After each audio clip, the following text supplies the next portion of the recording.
টুনিশিয়াতে আরো তোমার আফ্রিকার একটা ছোট্ট দেশ, উত্তর আফ্রিকার একটা ছোট্ট দেশ টুনিশিয়া। তো এই টুনিশিয়াতে একজন যুবক বাস করত।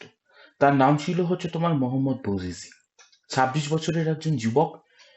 তার পেশা ছিল হচ্ছে তোমার ভেজিটেবল ভেন্ডার এবং ফ্রুট ভেন্ডার। তো একদিন সকালবেলা ঘুম থেকে উঠে ওনার পরিবারের সকলের সাথে দেখা করেন, ওনার মায়ের সাথে দেখা করেন, তারপরে ওপরওয়ালার কাছে প্রার্থনা করেন, এবং তারপরে উনি যখন ওনার দোকানে যান, গিয়ে দেখেন যে ওনার দোকান তুলে দেওয়া হয়েছে। কেন তুলে দেওয়া হয়েছে? কারণ ওনার পারমিট ফেল করেছে, এবং এই কারণে পুলিশ তার দোকান তুলে দিয়েছে। এবং উনি যখন পুলিশ অফিসারের কাছে যান এবং তার কাছে করতে থাকেন যে পারমিট দেওয়ার জন্য বা তার দোকানটাকে ফিরিয়ে দেওয়ার জন্য, কারণ তার যে 6 ভাই বোন বা তার যে পরিবার, সেই পরিবারে সে একমাত্র আর কি তোমার হচ্ছে যে রোজগেরে ব্যক্তি, বা তারই দোকানের উপরই পুরো ফ্যামিলি এক প্রকার চলছে। কিন্তু কেউ তার মানে কোনো পুলিশ অফিসার, তার কেউ কোনো অধিকারী কি তার কোনো কথা শোনে না, বরঞ্চ তার কাছ থেকে ঘুষ আদায় করবার চেষ্টা করে তারা। তো এই ঘটনাটা আমি যখনকার যেই সময়কার বলছি, সেটা তখন সকালবেলা 9টা। তো অনেক রিকোয়েস্টের পরও যখন কোনো কাজ হয় না, তখন এই যুবক মোহাম্মদ বুজিজি ইনি আর কি তোমার হচ্ছে যে বেরিয়ে যান, এবং বেরিয়ে যান এবং 11টার দিকে, তার 2 ঘন্টা পর উনি আবার ফিরে আসেন। কিন্তু এই সময় ওনার সাথে একটা পেট্রোলের জার ছিল। সেই পেট্রোলের জারটা নিজের গায়ে পুরোপুরিভাবে উনি ঢেলে তোমার হচ্ছে যে নিজেকেই নিজে অগ্নি সংস্পর্শে নিয়ে আসে, বা আহ, অগ্নিসংযোগ ঘটায় নিজের মধ্যে, নিজেকেই নিজের মধ্যে অগ্নিসংযোগ ঘটায়। প্রচুর মানুষ সেখানে সেই সময় উপস্থিত ছিল। অনেকেই চেষ্টা করেছিলেন যে সেই ভেন্ডারকে সেভ করবার, কিন্তু ততক্ষণে যা হবার হয়ে গেছে। ভয়ানকভাবে সে আগুনের দ্বারা কবলিত হয়ে গেছিল, এবং তার শরীরের একটা বড় অংশ কিন্তু সেই সময় মানে হচ্ছে তোমার আগুনের সংস্পর্শে চলে গেছে। প্রায় 80 to 90% তিনি পুরোপুরিভাবে পুড়ে গেছিলেন। তো এইখান থেকে আমরা দেখতে পাই যে টুনিশিয়াতে একটা ভয়ানক প্রোটেস্টের সৃষ্টি হয়, এবং সেই প্রোটেস্টটা ছিল হচ্ছে তোমার টুনিশিয়ার তৎকালীন প্রেসিডেন্ট বেন আলীর বিরুদ্ধে সেখানকার সাধারণ মানুষদের। হ্যালো স্টুডেন্টস, আমি তোমাদের রাজদীপ স্যার, এবং হিস্ট্রিপিডিয়ার পক্ষ থেকে আমি আজকে আবার চলে এসেছি তোমাদের জন্য একটা ইম্পর্টেন্ট টপিকের ওপর ক্লাস নিয়ে। আজকে আমরা যেটার উপর ক্লাস করব, এতক্ষণে তোমরা জেনেই গেছো, আরব স্প্রিং। তো প্রথমেই আমরা জানবো যে আরব স্প্রিং এর অরিজিন। কিছুটা আমি একটু আগেও তোমাদেরকে বললাম, তারপরের ঘটনা জানি। 2010 খ্রিস্টাব্দের 17ই ডিসেম্বর এই মোহাম্মদ বজিজি যখন অগ্নির সংস্পর্শে নিয়ে আসেন, বা নিজেকেই নিজে যখন আহ অগ্নিস্পৃষ্ট করেন, সেই সময় আমরা দেখতে পাই যে তোমার পুরো তুনিশিয়া জুড়ে কিন্তু একটা ভয়ানক, কিন্তু একটা তোমার হচ্ছে যে আন্দোলন সৃষ্টি হয়ে গেছিল। এবং সেই আন্দোলনটা তোমার হচ্ছে যে জাসমিন রেভলিউশন ইন টুনিশিয়াতে জাসমিন রেভলিউশন নামে কিন্তু বিখ্যাত হয়েছিল। আমরা দেখতে পাই যে এই আন্দোলনে তোমার টুনিশ, অর্থাৎ টুনিশিয়ার যে ক্যাপিটাল টুনিশ, সেই টুনিশে প্রচুর মানুষের কিন্তু তোমার হচ্ছে যে জমায়েত হয়েছিল, এবং তারা সবাই আর কি তোমার হচ্ছে যে একত্রিত ভাবে আর কি তোমার হচ্ছে যে বেন আলীর আর কি পদত্যাগ দাবি করছিলেন। তো এত চাপের মুখে আমরা দেখতে পাই যে Ben Ali, Zine El Abidine Ben Ali, এনার পুরো নাম জয়নাল আবেদিন বেন আলী। ইনি কিন্তু তোমার হচ্ছে যে নিজের 20 বছরের যে পাওয়ার, সেটা উনি আর কি, বা ওনার যে রুলিং এর যে পিরিয়ড 20 বছরের, উনি ওনার 20 বছরের রুলিং পিরিয়ড ত্যাগ করেন। প্রেসিডেন্ট পদ থেকে উনি ত্যাগ করেন, এবং প্রেসিডেন্ট পদ ত্যাগ করেন, এবং সৌদি আরবিয়াতে উনি আর কি আশ্রয় গ্রহণ করেন। এরপরে আমরা যেটা দেখতে পাই সেটা হচ্ছে যে অ্যাক্টিভিস্ট যারা ছিলেন, তারা আর কি টুনিশিয়াতে একটা পার্লামেন্টারি ডেমোক্রেটিক একটা তোমার ইলেকশনের আর কি ব্যবস্থা করেন, এবং অক্টোবর 2011 সালে আমরা দেখতে পাই যে একটা তোমার ডেমোক্রেটিক ইলেকশন হচ্ছে, এবং এই ইলেকশনের মাধ্যমে ডেমোক্রেটিক ভাবে একটা প্রেসিডেন্ট এবং একটা প্রাইম মিনিস্টারকে সেখানকার জনগণ বেছে নিচ্ছে। এই ঘটনার যে তীব্রতা বা এই ঘটনার যে আঁচ, সেটা আমরা দেখতে পাই ধীরে ধীরে তোমার হচ্ছে যে কায়রো, ইজিপ্টের কায়রো এবং হচ্ছে তোমার বাহরিন, এইসব অঞ্চলে কিন্তু ছড়িয়ে পড়তে থাকে সিমিলার ইনসিডেন্ট। অর্থাৎ জনগণরা এইভাবেই কিন্তু তোমার হচ্ছে যে প্রোটেস্ট করতে থাকে সেখানে। তো তারপরের ঘটনা আমরা একটু জেনে নিই।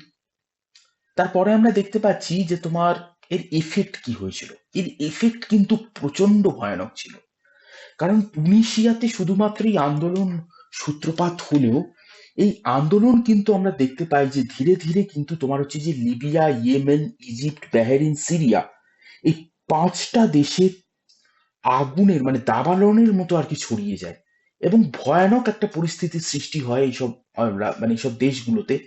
তোমার হচ্ছে যে social violence, riot, civil war, mass murder, ইনসার্জেন্সির অবস্থা আর কি সেখানে কিন্তু তোমার হচ্ছে যে পরিস্থিতি সৃষ্টি হয়। ঠিক আছে। এবং আমরা দেখতে পাই যে এই ঘটনার তীব্রতা তোমার হচ্ছে মরক্কো, ইরাক, আলজেরিয়া, তারপরে হচ্ছে ইরানের খুজেস্তান, লেবানন, জর্দান, ওমান, তারপর হচ্ছে সুদান, তারপর হচ্ছে কুয়েত, এইসব অঞ্চলেও কিন্তু তোমার হচ্ছে যে ছড়িয়ে পড়ে। এছাড়াও আমরা যেটা দেখতে পাই যে তোমার জিবুটি, তারপরে হচ্ছে তোমার ন্যাশনাল প্যালেস্টাইন ন্যাশনাল অথরিটি, ঠিক আছে, প্যালেস্টাইনের যে অঞ্চলটা, তারপরে হচ্ছে তোমার Saudi Arabia, Mauritania, Morocco, Morocco occupied Western Sahara, আমি ওয়েস্টার্ন সাহারা তোমাদের দেখিয়ে দেবো। মরক্কো এটাকে অকুপাই করে রেখেছে বা মরক্কের অধীনে আছে এই অঞ্চলটা, আমি তোমাদেরকে দেখিয়ে দেবো। লাস্টে একদম আমি একটা ম্যাপ দেখাবো তোমাদের, সেখানে আমি দেখিয়ে দেবো। তো এইসব অঞ্চলেও কিন্তু এই আন্দোলনের প্রোটেস্ট পড়েছিল, কিন্তু কম, মানে মাইনর প্রোটেস্ট করেছিল, কিন্তু আছে কিন্তু প্রত্যেকটা দেশই কিন্তু প্রায় এসেছিল। এরপরে আমরা যেটা দেখতে পাই যে 2012 খ্রিস্টাব্দ আস্তে আস্তে আমরা 2001 মানে 2010-এর শেষ, অর্থাৎ 2010-এ 2011 সূত্রপাত থেকে এই আন্দোলনের সূত্রপাত আমরা দেখতে পাই। ঠিক আছে। এবং এই আন্দোলনটা ধীরে ধীরে কিন্তু তোমার হচ্ছে যে বিভিন্ন দেশেও ছড়িয়ে পড়তে থাকে, টুনিশিয়ার সীমানা পেরিয়ে। এবং এই আন্দোলনের যে ওয়েভ, সেই আন্দোলনের ওয়েভের ফলে আমরা দেখতে পাই যে বিভিন্ন কান্ট্রিতে, যেসব কান্ট্রিতে আর কি মেইনলি তোমার হচ্ছে যে ডিক্টেটরশিপ চলছিল, ঠিক আছে, বা একজনই রুলার, সে আর কি কয়েক দশক ধরে সেই অঞ্চলকে আর কি রাজত্ব করছিল। তো সেই সব অঞ্চলেই বিশেষত আমরা দেখতে পাই, বা সেই সব দেশেই বিশেষত আমরা দেখতে পাই কিন্তু এই আন্দোলনের তীব্রতা ছড়িয়ে পড়ে এবং জায়গায় জায়গায় প্রোটেস্ট, প্রো গভর্নমেন্ট মিলিটারিজদের সাথে তোমার হচ্ছে যে প্রোটেস্টারদের যে তোমার কাউন্টার, সেটা হতে থাকে, যার ফলে একখানা পলিটিক্যাল বলতে পারো বা ইকোনমিক্যাল বলতে পারো একটা খুব দুরবস্থা বা একটা দোলাচলের আর কি সৃষ্টি হয় এই সময় বিভিন্ন দেশে। তো এই ঘটনাটাকেই আমরা বলবো হচ্ছে, বা এই আন্দোলনের যেই এই জায়গাটাকেই আমরা বলবো হচ্ছে তোমার আরব স্প্রিং। কারণ আরবের অন্তর্গত, মানে আরব কান্ট্রি আমরা যেগুলোকে বলি, আরবের অন্তর্গত প্রায় প্রত্যেকটা কান্ট্রি কিন্তু কোনো না কোনো ভাবে এই আন্দোলনের কিন্তু তোমার হচ্ছে যে সংস্পর্শতে এসেছিল। তো এই কারণেই এই অঞ্চলটাকে বা এই রেভলিউশনটাকে আমরা আরব স্প্রিং নামেও জানবো। এবং এই আরব স্প্রিং এর নাম সাথে আরো যে ঘটনাগুলো ঘটে, মানে যে আরব স্প্রিং এর মাধ্যমে যে ঘটনাগুলো ঘটেছিল, সেটা হচ্ছে তোমার সিরিয়ান সিভিল ওয়ার, ভয়ানক একটা সিভিল ওয়ার, মানে প্রচুর মানুষের মৃত্যু হয়, ইরাকি ইনসার্জেন্সি, তারপর হচ্ছে ইজিপসিয়ান ক্রাইসিস, ইয়েমেনি ক্রাইসিস যেটা এখনো চলছে, লিবিয়ান সিভিল ওয়ার যেটা এখনো দিক ঠিক করে চলছে ওখানে। ঠিক আছে। এগুলো কিন্তু তোমার হচ্ছে যে সুদূর প্রভাবই একটা, মানে প্রভাব কিন্তু এই আরব স্প্রিং এর মাধ্যমে পড়েছিল আরবের দেশগুলোতে, এবং বিচ্ছিরি ভাবে এই ঘটনাগুলোর মাধ্যমে কিন্তু এই দেশগুলো প্রভাবিত হয়েছিল। ঠিক আছে।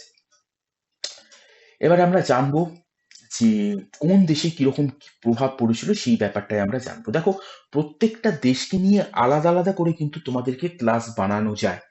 তোমরা যদি ডিটেলসে এর ব্যাপারে যদি জানতে চাও যে কোন দেশে কিরকম প্রভাব পড়েছিল এবং সেখানকার ডিক্টেটরশিপ কিরম ভাবে বা তাদের রেজিম কিরম ভাবে সরে যায়, ঠিক আছে, তো সেইটা নিয়ে তোমরা যদি ডিটেলসে ক্লাস চাও, অবশ্যই কিন্তু আমাকে কমেন্টসে জানিও।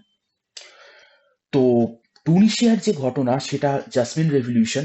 আমরা দেখতে পাই যে তোমার মোহাম্মদ বৌজিসি, যিনি 26 বছরের একজন স্ট্রিট ভেন্ডার ছিলেন, যার ঘটনা আমি একদম তোমাদেরকে প্রথমেই বলেছিলাম। 17ই ডিসেম্বর 2010-এ উনি আর কি তোমার হচ্ছে যে আহ নিজে আর কি নিজেই নিজের ওপর আর কি তোমার হচ্ছে যে অগ্নি সংযোগ করেন এবং তোমার হচ্ছে 2011-র জানুয়ারি উনি আর কি মৃত্যুবরণ করেন, এবং এর মাধ্যমেই আমরা দেখি কিন্তু এই টুনিশিয়ান রেভলিউশন বা আরব স্প্রিং এর কিন্তু তোমার হচ্ছে যে সূত্রপাত। এবং এই মুভমেন্টটাকে মানে এই মুভমেন্টটা তোমার বিশেষ করে বিখ্যাত ছিল হচ্ছে টুনিশিয়াতে জাসমিন রেভলিউশন নামে। এর ফলে আমরা যেটা দেখতে পাই যে তোমার প্রচুর প্রোটেস্টার বা প্রচুর সাধারণ মানুষ কিন্তু এই মুভমেন্টের সাথে যুক্ত হয় বা এই রেভলিউশনের সাথে যুক্ত হয়। যার ফলে আমরা দেখি তৎকালীন যিনি টুনিশিয়ান গভর্নমেন্ট, অর্থাৎ তোমার বেন আলীর গভর্নমেন্ট যেটা ছিল, সে কিন্তু তোমার হচ্ছে যে ভায়োলেন্স বা হিংসার ইউজ করে এই আন্দোলনকে কিন্তু তোমার হচ্ছে যে স্তব্ধ করে দেওয়ার চেষ্টা করেছিল, কিন্তু সেটা সম্ভব হয়নি। কারণ এই আন্দোলন কিন্তু যখনই ভায়োলেন্সের প্রবেশ ঘটানো হয়েছিল এই আন্দোলনকে মানে দমিত করবার জন্য, এই আন্দোলন কিন্তু তত আরো তোমার হচ্ছে যে বৃদ্ধি পেয়েছিল বা আরো আর কি তীব্র আকার ধারণ করেছিল। তারপরে যে ঘটনা যেটা ঘটে যে মানে 4th জানুয়ারি 2011 খ্রিস্টাব্দে যখন মোহাম্মদ বৌজিজির মৃত্যু হয়, ঠিক আছে, যুবকটির যখন মৃত্যু হয়, তখন এই আন্দোলনের তীব্রতা একদম ভয়ঙ্কর হয়ে গেছিল। এবং জয়নাল আবেদিন বেন আলী ইনি আর কি নিজের পদ থেকে 14ই জানুয়ারি রিজাইন করেন এবং তোমার হচ্ছে সৌদি আরবে চলে যান। তারপরে আমরা যেটা দেখতে পাই যে টুনিশিয়ানরা, মানে প্রোটেস্টার এবং সাধারণ মানুষরা আমরা দেখতে পাই বা টুনিসিয়ানসরা তোমার একটা ফ্রি ইলেকশনের আর কি ব্যবস্থা করে অক্টোবর 2011-তে। এবং সেখানে আমরা দেখতে পাই যে সেখানে আর কি তোমার একটা নতুন কনস্টিটিউশন ড্রাফটিং এর কাজও কিন্তু শুরু হয়। ঠিক আছে, ডিসেম্বর 2011 খ্রিস্টাব্দে আমরা দেখতে পাই যে ডেমোক্রেটিক ভাবে একজন প্রেসিডেন্ট এবং একজন প্রাইম মিনিস্টারকে আর কি টুনিশিয়ার জনসাধারণ আর কি বেছে নেন। এবং 2014-তে আমরা দেখতে পাই একটা নতুন কনস্টিটিউশন কিন্তু তোমার টুনিশিয়ার জন্য তৈরি হয় এবং একটা নতুন কনস্টিটিউশন কিন্তু এই সময় লাগু হয়েছিল। ঠিক আছে, এরপরে যে ঘটনা আমরা দেখতে পাই সেটা হচ্ছে, দেখো, টুনিশিয়া ছিল হচ্ছে তোমার প্রথম কান্ট্রি, ঠিক আছে, টুনিশিয়া ছিল হচ্ছে তোমার প্রথম কান্ট্রি যেখানে কিন্তু এই আরব স্প্রিং কিন্তু তোমার হচ্ছে যে ছড়িয়ে পড়ে। ঠিক আছে, যেখানে কিন্তু তোমার হচ্ছে আরব স্প্রিং কিন্তু ছড়িয়ে পড়েছিল, এটা একটু মাথায় রাখবে। এবং এই আরব স্প্রিং এর দ্বারা এফেক্টেড কান্ট্রি, ফার্স্ট কান্ট্রি বললেও আমরা টুনিশিয়াকেও বলতে পারি। এবং ধীরে ধীরে আমরা দেখি যে তোমার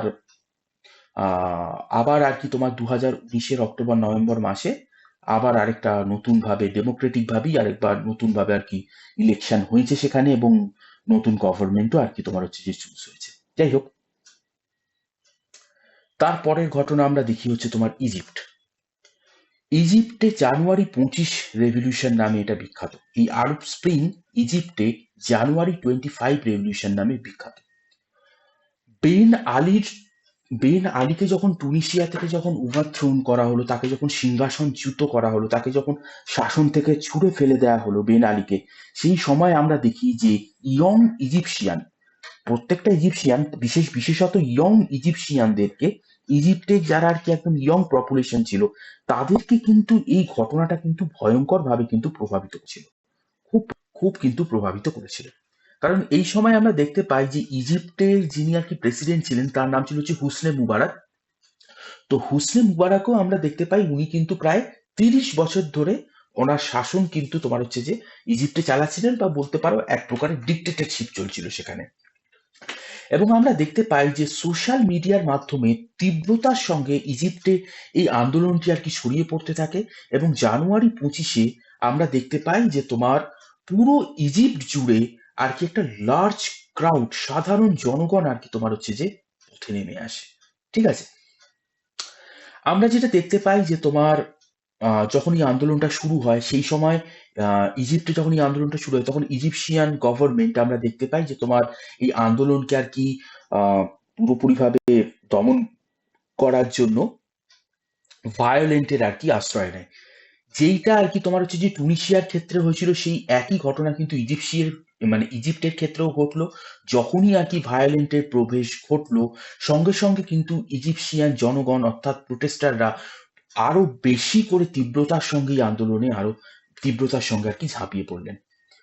যার ফলে আমরা দেখতে পাচ্ছি যে তোমার মানে প্রেসিডেন্ট হুসনে মুবারকের রুল বা তার এই আর কি মানতে মানে মানা করে দিল। এবং আমরা দেখতে পেলাম যে হুসনি মুবারক আর কি তোমার হচ্ছে যে মানে মিলিটারিদেরকে আর কি তোমার অর্ডার দিয়ে দিয়েছিলেন যে দরকার হলে এদের ওপর ট্যাঙ্ক বা এদের ওপর বোমা বর্ষণ করো, কিন্তু এই আন্দোলনকে আর কি তোমার হচ্ছে থামাও। কিন্তু আমরা যেটা দেখতে পাই যে মিলিটারিরা কিন্তু রিফিউজ করে দিয়েছিলেন হুসনে মুবারকের এই আদেশ, কিন্তু মানে মানতে নির্দেশ করে দিয়েছিলেন। এবার যখন মিলিটারি যখন আর কি তোমার হচ্ছে যে প্রেসিডেন্টের বিপরীতে চলে যায়, তখন যা হওয়ার তাই হলো। আমরা দেখতে পাই যে মিলিটারি সাপোর্ট আর কি হারিয়ে ফেললেন, এবং ফেব্রুয়ারি 11 তারিখে আমরা দেখতে পাই যে হুসনে মুবারক আর কি তোমার হচ্ছে যে করে দিলেন, মানে স্টেপ আউট হয়ে গেলেন, মানে স্টেপ ডাউন করে দিলেন নিজের প্রেসিডেন্টের পদ থেকে। এবং 30 বছরের শাসন, ওনার যে 30 বছরের শাসন সেটা শেষ হলো, এবং মিলিটারি অফিসার্সরা মানে কাউন্সিল অফ সিনিয়র মিলিটারি অফিসার্সরা এই সময় কিন্তু তোমার হচ্ছে ইজিপ্টের শাসনভার নিজেদের আন্ডারে নিয়ে নিলেন। তো তখনও পর্যন্ত ইজিপ্টে কিন্তু পুরোপুরিভাবে ডেমোক্রেটিক গভর্নমেন্ট আসেনি, তারপরও অনেক ঘটনা ঘটে, কিন্তু আমরা দেখতে পেলাম যে একটা যে ডিক্টেটরশিপ যেটা চলছিল সেখান থেকে কিন্তু তোমার হচ্ছে যে ইজিপ্ট কিন্তু মুক্তি পেল। তো ইজিপ্টে এরকম ভাবে কিন্তু তোমার হচ্ছে যে এই কিন্তু প্রভাব ফেলেছিল, আরব স্প্রিং কিন্তু প্রভাব ফেলেছিল। পরের দেশে আমরা চলে আসি, পরের দেশ হচ্ছে ইয়েমেন। ইয়েমেন এখনো পর্যন্ত কিন্তু তোমার হচ্ছে যে এই আরব স্প্রিং এর প্রভাব থেকে বেরিয়ে আসতে পারে। আমরা যেটা দেখতে পাই যে মানে এর যে প্রভাব সেটা পড়েছিল হচ্ছে তোমার জানুয়ারি 2011 খ্রিস্টাব্দে। এখানে প্রথম আর কি আমরা দেখতে পাই যে ইয়েমেনে আর কি মানে তোমার প্রোটেস্ট শুরু হয়। আলী আব্দুল্লাহ সালেহ সেই সময় আর কি তোমার হচ্ছে যে ইয়েমেনের আর কি তোমার প্রেসিডেন্ট ছিলেন, এবং সেই সময় উনি চাইছিলেন যে ওনার পুত্রকে আর কি তোমার হচ্ছে যে মিলিটারি কমান্ডার করতে, মানে মিলিটারি চিফ করতে উনি চেয়েছিলেন। কিন্তু তৎকালীন যিনি মিলিটারি চিফ ছিলেন তিনি তার পোস্ট ছাড়তে নারাজ ছিলেন, যার ফলে আমরা দেখতে পাই যে মিলিটারির মধ্যে দুটো ভাগে ভাগ হয়ে যায়।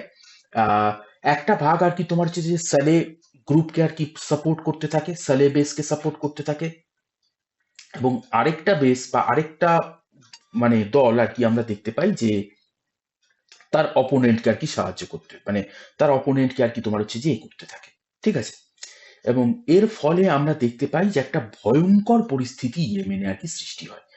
শুধুমাত্র এই নয়, আহ, এরকম তো তোমার হচ্ছে যে মুভমেন্টও চলতেই থাকে, এর মধ্যে দেখি যে ধীরে ধীরে সাধারণ মানুষদের প্রবেশ ঘটতে থাকে এর মধ্যে, এবং দেখতে পাই যে এর সুযোগে বিভিন্ন তোমার হচ্ছে যে উগ্রপন্থী সংগঠনও কিন্তু মানে আল কায়দা, তারপরে হচ্ছে তোমার এরকম বিভিন্ন উগ্রপন্থী সংগঠনও কিন্তু এই আন্দোলনের মধ্যে বা এই যে তোমার যুদ্ধ বা এই যে তোমার যে বিরোধ, এই বিরোধের মধ্যে কিন্তু তারাও কিন্তু চলে আসে।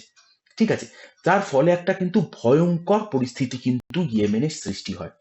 তো আমরা যেটা দেখতে পাই যে তোমার সানাতে এই লয়ালিস্ট এবং অপোজিশন লিডার যারা ছিলেন, লয়ালিস্ট বলতে যারা আর কি সালেহকে সাপোর্ট করছিলেন, এবং অপোজিশন ফাইটার্স যারা আর কি তোমার হচ্ছে যে সালেহের বিপরীত গ্রুপকে যারা সাপোর্ট করছিলেন, তাদের মধ্যে কিন্তু তোমার হচ্ছে যে শুরু হয়, মানে ভায়োলেন্স শুরু হয়, বা এক প্রকারের তাদের মধ্যে দ্বন্দ্ব যুদ্ধ শুরু হয়। ঠিক আছে, এবং 2011-তে আমরা যেটা দেখতে পাই যে তোমার নভেম্বরের 2011-তে শেষ পর্যন্ত তোমার হচ্ছে যে সালেহকে কিন্তু নিজের মানে মিডিয়েটেড অ্যাগ্রিমেন্টে আর কি তোমার হচ্ছে যে ইন্টারন্যাশনালি মিডিয়েটেড মানে অ্যাগ্রিমেন্ট ওনাকে আর কি সাইন করেন, কারণ এর সাথে বিভিন্ন দেশও সেই সময় যুক্ত হয়ে যায়। এবং আমরা দেখতে পাই যে তোমার হচ্ছে যে সালে ওনার যিনি ভাইস প্রেসিডেন্ট ছিলেন আহ আবু রাবু মনসুর হাদিকে উনি আর কি তোমার হচ্ছে যে পাওয়ার আর কি ট্রান্সফার করে দেয়। কিন্তু মনসুর হাদি কিছুদিনের জন্য একটু থাকলেও, কিছুদিনের জন্য ইয়েমেনের পরিস্থিতি একটু কন্ট্রোলে থাকলেও আমরা দেখতে পাই মনসুর হাদিও কিন্তু বেশি দিন এই কিন্তু সামলাতে পারেনি, মানে এই কনফ্লিক্ট মানে বেশি দিন সামলাতে পারেনি। ওই গভর্নমেন্টও আর কি তোমার হচ্ছে একটা কনফ্লিক্টের মধ্যে জড়িয়ে পড়ে, এবং দেশের বিভিন্ন জায়গায় আর কি রিবিলিয়ন, আর্মড কনফ্লিক্ট তো হতেই থাকে, যার ফলে আমরা দেখতে পাই যে তোমার একটা সিভিল ওয়ারের আর কি সৃষ্টি হয়। এবং হাদি গভর্নমেন্টকেও আমরা দেখতে পাই যে একটা ভয়ানক আর কি তোমার হচ্ছে যে বিরোধের মুখোমুখি হতে হয়, যার ফলে হাদি গভর্নমেন্ট এক প্রকার বাধ্য হয় হচ্ছে তোমার গভর্নমেন্ট ছেড়ে দিয়ে আর কি তোমার হচ্ছে যে সৌদি আরবে চলে যাওয়ার, মনসুর হাদি, যার ফলে কিন্তু গভর্নমেন্টের পতন হয়, এবং তারপর থেকে কিন্তু আমরা দেখতে পাই যে এখনো পর্যন্ত ইয়েমেনের পরিস্থিতি কিন্তু শান্ত হয়নি। ঠিক আছে, ইয়েমেনের পরিস্থিতি কিন্তু এখনো তোমার হচ্ছে যে ভয়ানক, বা সিভিল ওয়ারের মতো একটা পরিস্থিতি কিন্তু ওখানে এখনো চলছে, যার ফলে তোমার পলিটিক্যাল ইনস্ট্যাবিলিটি, তারপরে হচ্ছে তোমার ইকোনমিক যে ক্রাইসিস, সেটা কিন্তু প্রচন্ড পরিমাণে প্রকট হয়ে গেছে ইয়েমেনে। এরপরে দেখি বাহরিন। বাহরিনেও এর প্রভাব পড়ে। মিড তোমার হচ্ছে যে ফেব্রুয়ারি 2011-তে আমরা দেখতে পাই যে বাহরিনের যারা আর কি হিউম্যান রাইট অ্যাক্টিভিস্ট ছিলেন, হ্যাঁ, তারা তোমার হচ্ছে যে শিয়া মেজরিটি প্রোটেস্ট আর কি তোমার হচ্ছে যে সেখানে আর কি হতে থাকে। ঠিক আছে, আহ সেখানে হতে থাকে, এবং তারা ডিমান্ড যেটা করতে থাকে সেটা হচ্ছে তোমার পলিটিক্যাল এবং ইকোনমিক রিফর্মসের। ঠিক আছে, তো এই জায়গাটা একটু মাথায় রাখবে। এবং তারপরে আমরা যেটা দেখতে পাই যে আহ, এই প্রোটেস্টারদেরকে আর কি তোমার হচ্ছে যে ভায়োলেন্টলি আর কি তোমার হচ্ছে যে সাপ্রেস করা সম্ভব হয়েছিল, যেটা টুনিশিয়া ইজিপ্টের ক্ষেত্রে কোনোভাবেই সম্ভব হয়নি, কিন্তু বাহরিনের ক্ষেত্রে এটা সম্ভব হয়েছিল। বাহরিন সিকিউরিটি ফোর্স আর কি প্রোটেস্টারদের মানে নির্মম ভাবে আর কি তোমার হচ্ছে যে সাপ্রেস করে, এবং আমরা যেটা দেখতে পাই যে তোমার সিকিউরিটি ফোর্সকে গোলফ কর্পোরেশন কাউন্সিল আর কি এড দিত আর কি। তো এরা আর কি তোমার হচ্ছে যে প্রোটেস্টারদেরকে করে দেন, কিন্তু এর আজও কিন্তু তোমার হচ্ছে যে সুদূর প্রসারী হয়েছিল বাহরিনে তৎকালীন সময়ের ক্ষেত্রে দাঁড়িয়ে। দেখো, আরব স্প্রিং কম বেশি সমস্ত দেশেই কিন্তু আমরা দেখতে পাচ্ছি এর আঁচ কিন্তু পড়েছে।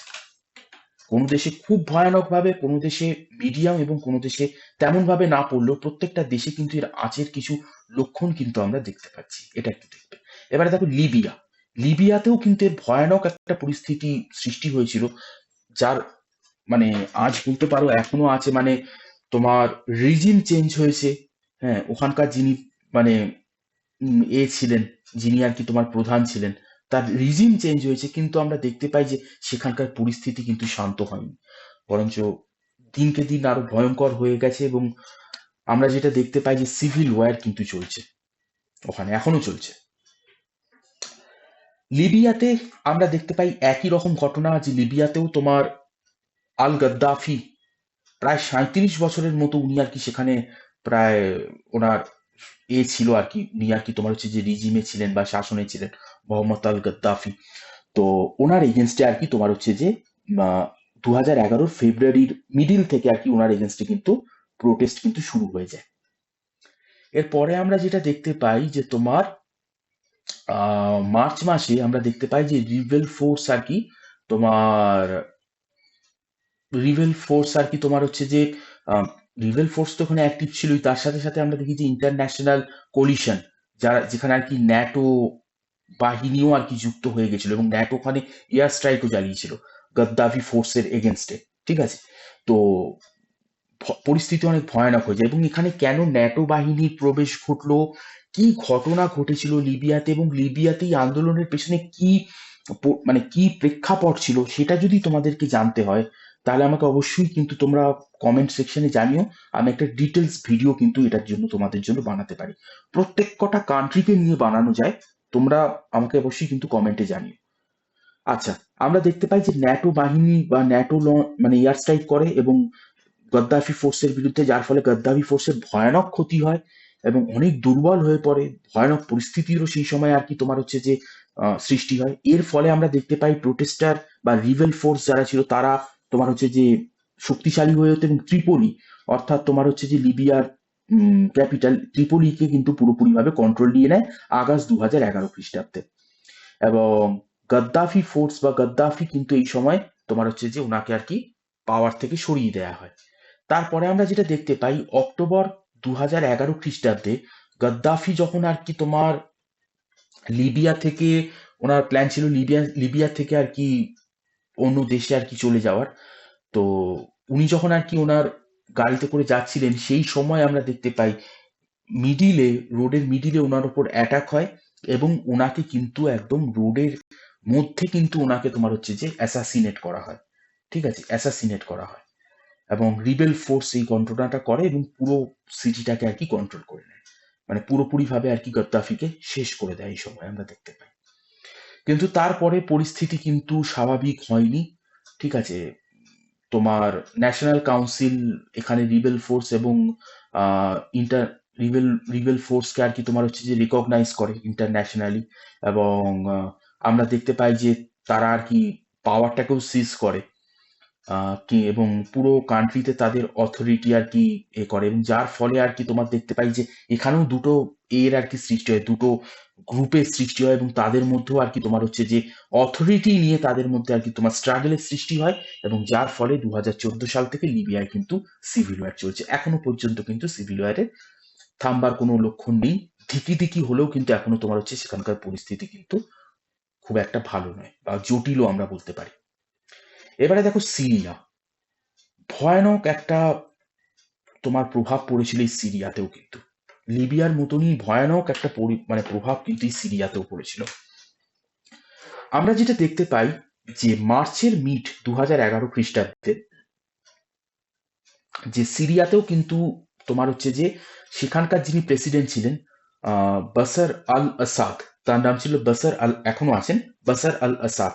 তো বাসার আল আসাদের আর কি তোমার হচ্ছে যে বাসার আল আসাদের মানে এগেনস্টে আর কি তোমার হচ্ছে যে প্রোটেস্ট শুরু হয়ে যায় পুরো কান্ট্রি জুড়ে, এবং মানে প্রোটেস্ট শুরু, এবং পুরো কান্ট্রি জুড়ে খুব তাড়াতাড়ি এটা আর কি তোমার হচ্ছে যে ছড়িয়ে পড়ে। আমরা দেখতে পাই যে তোমার এই প্রোটেস্টকে কিন্তু আসাদ রেজিম, অর্থাৎ প্রেসিডেন্ট বাসার আল আসাদ, এরা কিন্তু তোমার হচ্ছে যে ব্রুটাল ক্র্যাকডাউন, মানে মানে ভায়োলেন্ট একটা তোমার হচ্ছে যে এই প্রোটেস্টকে আর কি তোমার হচ্ছে যে বা প্রোটেস্টারকে আর কি তোমার হচ্ছে যে ব্রুটালি আর কি তোমার হচ্ছে যে দমন করা হয় বা দমন করবার চেষ্টা করা হয়।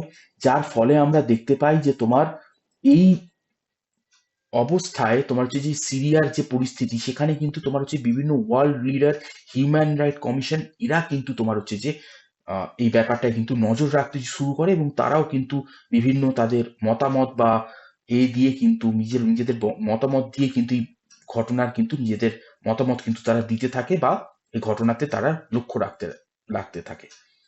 আমরা যেটা দেখতে পাই সেটা হচ্ছে তোমার সিরিয়ার ন্যাশনাল কাউন্সিল, ঠিক আছে, তারপরে হচ্ছে তোমার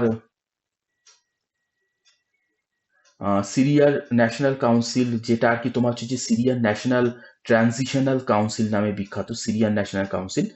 তো এইটা আমরা দেখতে পাই যে এটা ছিল হচ্ছে সিরিয়ান একটা অপোজিশন কাউন্সিল, ইস্তানবুল তুর্কিতে এটা আর কি তোমার হচ্ছে যে গড়ে উঠেছিল আগস্টে 2011 খ্রিস্টাব্দে আর কি। ইস্তানবুল তুর্কিতে এই সিরিয়ান ন্যাশনাল ট্রানজিশনাল কাউন্সিল বা সিরিয়ান ন্যাশনাল কাউন্সিল, এটা একটা অপোজিশন কাউন্সিল, এটা আর কি তোমার হচ্ছে যে গড়ে ওঠে।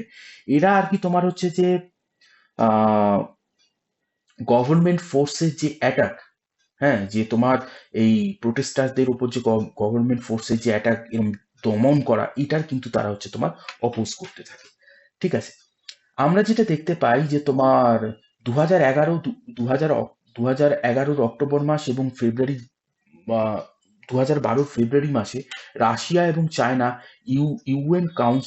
ইউএন সিকিউরিটি কাউন্সিলে তোমার রেজলিউশনের মাধ্যমে তোমার হচ্ছে যে আসাদ, মানে তারা ভোট প্রদানের মাধ্যমে এই আসাদ রেজিমের ওপর কিন্তু তোমার হচ্ছে যে প্রেশার ক্রিয়েট করে, যার মাধ্যমে আমরা দেখতে পাই যে তোমার নয় আসাদকে আর কি তোমার হচ্ছে যে পাওয়ার থেকে সরে যেতে হবে, নয় এই যে তোমার আহ যেই পরিস্থিতি, এই পরিস্থিতিতে তোমার হচ্ছে যে ফরেন ইন্টারভেনশন কিন্তু পসিবল, এরকম ভাবে কিন্তু তোমার হচ্ছে যে আসাদ রেজিমকে কিন্তু তোমার হচ্ছে যে প্রেসারাইজ করায়, কিন্তু লাভের লাভ বিশেষ কিছু হয়নি।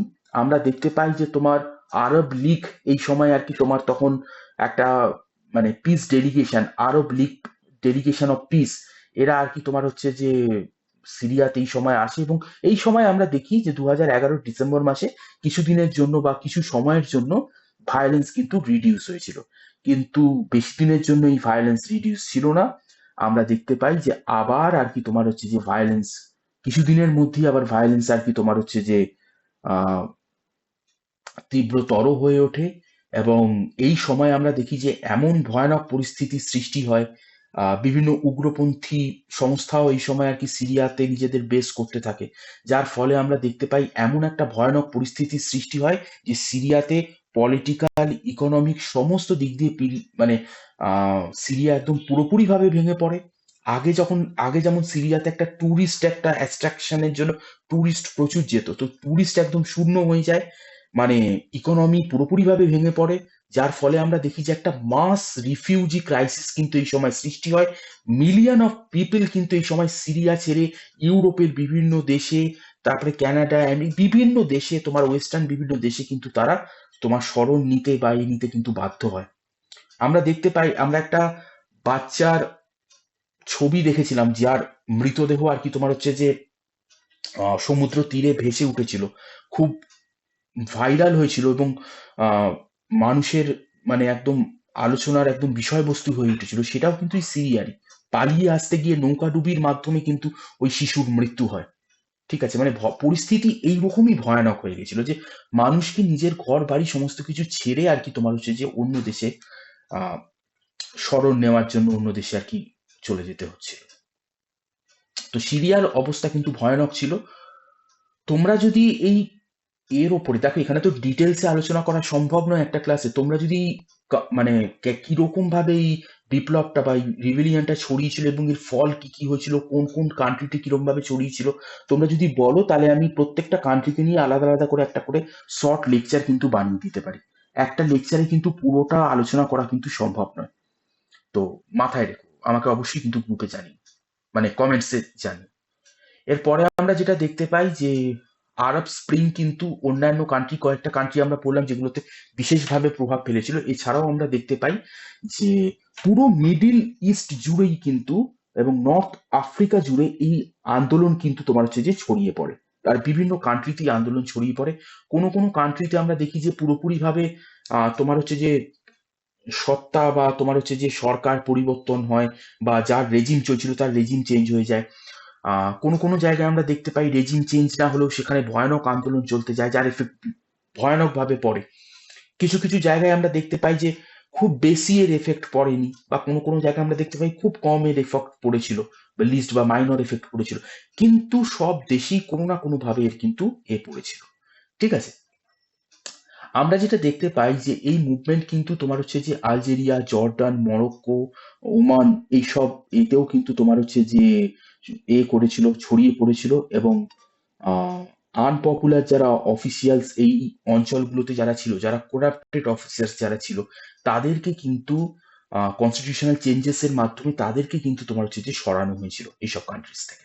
ঠিক আছে, কোনো না কোনো ভাবে সমস্ত কান্ট্রিকেই কিন্তু এফেক্ট করেছিল এই আরব স্প্রিং। এরপরে আমরা দেখতে পাই যে আরব স্প্রিং 2.0 এরও কিন্তু পরিস্থিতি কিন্তু আমরা দেখতে পাচ্ছি যে আবার কিন্তু তোমার হচ্ছে যে শুরু হয়েছে 2019-20 সময় থেকে।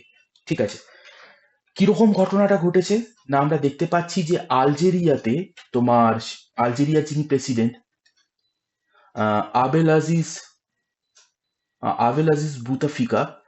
আজিজ, বুতাফিকা, এনার আর কি তোমার হচ্ছে যে রিজিম, এনার যে গভর্নমেন্ট, এর গভর্নমেন্টের এগেনস্টে কিন্তু আলজেরিয়ার প্রোটেস্ট, মানে আলজেরিয়ার সাধারণ মানুষ কিন্তু প্রোটেস্ট কিন্তু করছে, বা প্রোটেস্টাররা কিন্তু এর বিরুদ্ধে কিন্তু প্রোটেস্ট করছে। তোমার হচ্ছে 2019-এর ফেব্রুয়ারি থেকেই প্রোটেস্ট শুরু হয়েছিল। আমরা যেটা দেখতে পাই যে প্রেসিডেন্ট, মানে কয়েক মাসের প্রোটেস্টের পর আমরা দেখতে পাই যে সুদানের শুরু হয়েছিল, এবং কয়েক মাসের প্রোটেস্টের পর আমরা দেখতে পাই সুদানেও কিন্তু এই প্রোটেস্ট কিন্তু চলছে। এখনো সুদানের পরিস্থিতি খুব একটা ভালো নয়, সুদানের প্রোটেস্ট চলছে। এবং সুদানের যিনি মিলিটারি, সুদানের মিলিটারি আমরা দেখতে পাই প্রেসিডেন্ট ওমর আল বাসিরকে তার 30 বছরের রুলে, মানে ওমর আল বাসিরকে তার পদ থেকে কিন্তু সরিয়ে দেয়। 30 বছর তিনি আর কি রুল করছিলেন। ঠিক আছে, এপ্রিল মাসে 2019-20 এবং ইরাক এবং লেবাননেও আমরা দেখতে পাই যে লার্জ স্কেলে কিন্তু সেখানকার সরকারের বিরুদ্ধে প্রোটেস্ট চলছে। অর্থাৎ আমরা দেখতে পাচ্ছি যে তোমার আলজেরিয়াতে ওখানকার প্রেসিডেন্টের বিরুদ্ধে, সুদানে আমরা দেখতে পাচ্ছি যে মিলিটারি কিন্তু প্রেসিডেন্ট ওমর আল বাসিরকে আর কি তার পদ থেকে সরিয়ে দিয়েছে, মানে মিলিটারি কু হয়ে গেছে ওখানে। 30 বছর ধরে ইনি আর কি তোমার হচ্ছে যে নিজের শাসন চালাচ্ছিলেন ওমর আল বাসির। তারপরে আমরা দেখছি যে ইরাক এবং লেবাননেও কিন্তু একটা লার্জ স্কেলে কিন্তু প্রোটেস্ট শুরু হয়ে গেছে। ঠিক আছে, এইটা কিন্তু অনেক তোমার পণ্ডিত মানুষ মনে করছেন যে এটা কিন্তু আরব স্প্রিং, বা যারা তোমার হচ্ছে যে গ্লোবাল পলিটিক্স নিয়ে যারা চর্চা করে, তারা কিন্তু তোমার হচ্ছে যে এই ঘটনাটাকে আরব 2.0 বলে কিন্তু সম্বোধন করছেন তাদের মধ্যে অনেকে। আমরা যেটা দেখতে পাচ্ছি যে তোমার এই সমস্ত কিছু প্রোটেস্টের পরও এই মুভমেন্ট কিন্তু তোমার সেকেন্ড আরব স্প্রিং এর যে তোমার জায়গা বা আরব স্প্রিং এর যে তোমার যে ঢেউ যেটা হয়েছিল বা সেই আন্দোলনের যে তীব্রতা যেটা ছিল, সেই তীব্রতা কিন্তু তোমার হচ্ছে যে এখনো পর্যন্ত কিন্তু গ্রহণ করতে পারেনি। তাই এটাকে আমরা কতটা সেকেন্ড আরব স্প্রিং বা সেকেন্ড আরব স্প্রিং এর মতো কোনো ঘটনা ঘটতে যাচ্ছে কিনা, এটা নিয়ে কিন্তু অনেক সন্দেহের কিন্তু জায়গা কিন্তু রয়ে গেছে। ঠিক আছে, তো এইটাই ছিল আজকে আমাদের ক্লাস, এবং আমরা একটুখানি দেখে নেব যে কোন কোন জায়গাতে ভয়ঙ্কর ভাবে প্রভাব পড়েছিল। যেমন দেখো তুনিশিয়া, এগুলো আমি বড় তোমাদের একটা এতে দেখাচ্ছি, আহ আরেকটা ম্যাপেও আমি তোমাদের দেখিয়ে দিচ্ছি। তুনিশিয়া, তারপরে হচ্ছে তোমার দেখো লিবিয়া, হ্যাঁ, তারপরে হচ্ছে তোমার দেখো ইজিপ্ট, সব দেখো পাশাপাশি কান্ট্রি। তারপরে হচ্ছে তোমার দেখো সিরিয়া, তারপরে হচ্ছে তোমার ইয়েমেন। ইয়েমেনে তো খুব ভয়ানক অবস্থা। সিরিয়া, এই অঞ্চলগুলোতে কিন্তু তোমার হচ্ছে যে ভয়ানক প্রভাব পড়েছিল এর। ঠিক আছে, তারপরে চলে এসো কোন কোন অঞ্চলে, এবার আমরা একটু দেখে নেবো যে কোন কোন অঞ্চলে এর কি কি প্রভাব পড়েছে বা বর্তমান পরিস্থিতি কি। তো গভর্নমেন্ট বা প্রোটেস্ট এবং বা গভর্নমেন্ট চেঞ্জ হয়েছে কোন কোন অঞ্চলে, আমরা দেখতে পাচ্ছি যে মরক্কো এবং ওয়েস্টার্ন সাহারা। এ দেখো ওয়েস্টার্ন সাহারা, আমি যেটা বলছিলাম না যে ওয়েস্টার্ন সাহারা তো একটা মাইনর প্রভাব পড়েছে, এই ওয়েস্টার্ন সাহারাটা কিন্তু, এই অঞ্চলটা কিন্তু আমরা দেখতে পাই যে তোমার মানে মরক্কোর আন্ডারে পড়ে। এবং এই অঞ্চলটা নিয়ে কিন্তু তোমার হচ্ছে যে মরিটেনিয়া এবং মরক্কোর মধ্যে কিন্তু একখানা সমস্যা আছে বা ঝামেলার কিন্তু সৃষ্টি হয়েছে। এছাড়াও আমরা এখন বর্তমানে তোমার দেখতে পাচ্ছি আলজেরিয়াতে ভয়ঙ্কর প্রোটেস্ট চলছে। আর তুনিশিয়াতে তো আমরা দেখতে পাচ্ছি যে বেন আলীর গভর্নমেন্টকে তোমার ওভারথ্রো করে দেওয়া হয়েছে। তারপরে আমরা দেখতে পাচ্ছি লিবিয়াতে বর্তমানে কিন্তু চলছে, মানে গৃহযুদ্ধ চলছে। ইজিপ্টে আমরা দেখতে পাচ্ছি যে তোমার মাল্টিপল টাইম আর কি গভর্নমেন্টকে তোমার করে দেওয়া হয়েছে, মাল্টিপল টাইম আর কি গভর্নমেন্টকে ওভারথ্রোন করে দেওয়া হয়েছে। হ্যাঁ, তারপরে তোমার হচ্ছে যে সুদানেও আমরা দেখতে পাচ্ছি বর্তমানে তোমার হচ্ছে মেজর প্রোটেস্ট চলছে। কারণ সেখানে আমরা দেখতে পাচ্ছি যে 30 বছরের যিনি ছিলেন তাকে আর কি সরিয়ে দেওয়া হয়েছে। সুদান আর সাউথ সুদান, ঠিক আছে, এটা মাথায় রাখবে। সুদান মানে কিন্তু তোমরা পুরোটাকে ভাববে না। এখানে কিন্তু রিসেন্টলি তোমার সুদান থেকে আলাদা একটা দেশ হয়ে গেছে, সেটা হচ্ছে সাউথ সুদান। সুদান বলতে তোমরা ভাববে যে উত্তর সুদান, মানে উত্তর দিকের যে কান্ট্রিটা সেটা, আর সাউথ সুদান বললে তো সাউথের, বুঝতেই পারছো। তো সুদানেও কিন্তু এর ভয়ানক মানে পরিস্থিতি এখন চলছে। এছাড়াও আমরা দেখতে পাই যে জর্ডানে আর কি গভর্নমেন্টকে মানে প্রোটেস্ট হয়েছে এবং সেখানে আর কি গভর্নমেন্টকে চেঞ্জ করার জায়গাটা হয়েছে। সিরিয়াতে এখনো সিভিল ওয়ারের পরিস্থিতি আছে। ইরাকে আর কি তোমার হচ্ছে যে মেজর প্রোটেস্ট চলছে। সৌদি আরবে আমরা দেখতে পাই যে এই ঘটনার সামান্য কিছু প্রভাব পড়লো, তোমার মাইনর প্রোটেস্টের মতো হয়েছিল। আহ গভ এই ইয়েমেনে, এবারে দেখো ইয়েমেনে কিন্তু ভয়ানক পরিস্থিতি, কারণ এখানে তোমার আমরা দেখতে পাই যে তোমার গভর্নমেন্ট ওভারথ্রোন হয়েছে মাল্টিপল টাইম। সালের গভর্নরের পর তোমার হচ্ছে যে ওই হাদির গভর্নর, মানে গভর্নমেন্ট পর পর এরকম গভর্নমেন্ট কিন্তু তোমার হচ্ছে মাল্টিপল টাইম কিন্তু ওভারথ্রোন হয়েছে, মানে পরিস্থিতি ভালো নয়। তারপরে আমরা যেটা দেখতে পাই যে তোমার ওমানেও আমরা দেখতে পাই যে তোমার গভর্নমেন্ট কিন্তু চেঞ্জ হয়েছে এবং প্রোটেস্টও কিন্তু এখানে হয়েছে। আর এছাড়াও আমরা দেখতে পাই সোমালিয়াতেও ভয়ানক পরিস্থিতি। সোমালিয়াতেও আমরা দেখতে পাই যে গভর্নমেন্টকে ওভারথ্রি করে দিলেও এখানে কিন্তু পরিস্থিতি একদমই ঠিকঠাক নয়। এখানেও কিন্তু তোমার হচ্ছে যে ভয়ানক একটা চলছে, ভয়ানক কিন্তু আহ তোমার এক এক প্রকার বলতে পারো গৃহযুদ্ধের মতনই চলছে এখানে সোমালিয়াতে। আর মরিটেনিয়াতেও আমরা দেখতে পাই যে গভর্নমেন্ট চেঞ্জ হয়েছে কিন্তু পরিস্থিতি এখানকারও ভালো না, শান্ত, মানে অন্যান্য দেশের থেকে, সোমালিয়া বা এর থেকে কিন্তু পরিস্থিতি কিন্তু খুব একটা ভালো নয়। আর এখানে আর কি তোমার হচ্ছে যে গভর্নমেন্ট চেঞ্জ নয়, মরিটেনিয়াতে তোমার হয়েছিল, মানে মাইনর প্রোটেস্ট হয়েছিল, কিন্তু এখানকার পরিস্থিতিও খুব একটা ভালো নয়। ঠিক আছে, এগুলো একটু মাথায় রাখবে। আচ্ছা, তাহলে মাইনর প্রোটেস্ট আমরা দেখতে পাই যে তোমার মরিটেনিয়া, সৌদি আরব এবং সোমালিয়া এইসব অঞ্চলে কিন্তু হয়েছিল, মাথায় রেখো। তো দেখো, আজকের ক্লাসটা আমাদের এত দূর অব্দি ছিল। আশা করি ক্লাসটা তোমাদের এক্সামের জন্য খুব কার্যকরী হবে। আর এই মানে যে তোমাদের যেই টপিকটা, এই টপিকটাও তোমাদের জন্য খুব ইম্পর্টেন্ট। ঠিক আছে, তো মাথায় রেখো অবশ্যই। আর প্রত্যেকটা দেশের যদি হিস্ট্রি নিয়ে বা এই দেশে কিরম ভাবে এই আরব স্প্রিং ছড়িয়ে পড়েছিল বা এর ব্যাকগ্রাউন্ড কি ছিল, ঠিক আছে, সেটা যদি তোমাদেরকে জানতে হয় তাহলে অবশ্যই কমেন্ট করো, আমি তাহলে প্রত্যেকটা কান্ট্রির উপর আলাদা আলাদা করে এক একটা লেকচার আমি দিয়ে দেবো, অসুবিধা হবে না, ছোট ছোট লেকচার। তো চলো, আজকের ক্লাস আমি এতদূর অবধি রাখছি। পরবর্তী ক্লাসে তোমাদের সাথে আরো একটা কোনো ইম্পর্টেন্ট টপিকের উপর তোমাদের সাথে আমার দেখা হবে, যে টপিক নিয়ে আলোচনার ক্লাসে তোমাদের সাথে দেখা হবে। ততক্ষণের জন্য তোমাদের থেকে আমি বিদায় নিচ্ছি। Rajdeep sir, signing off, Rajdeep Chatterjee.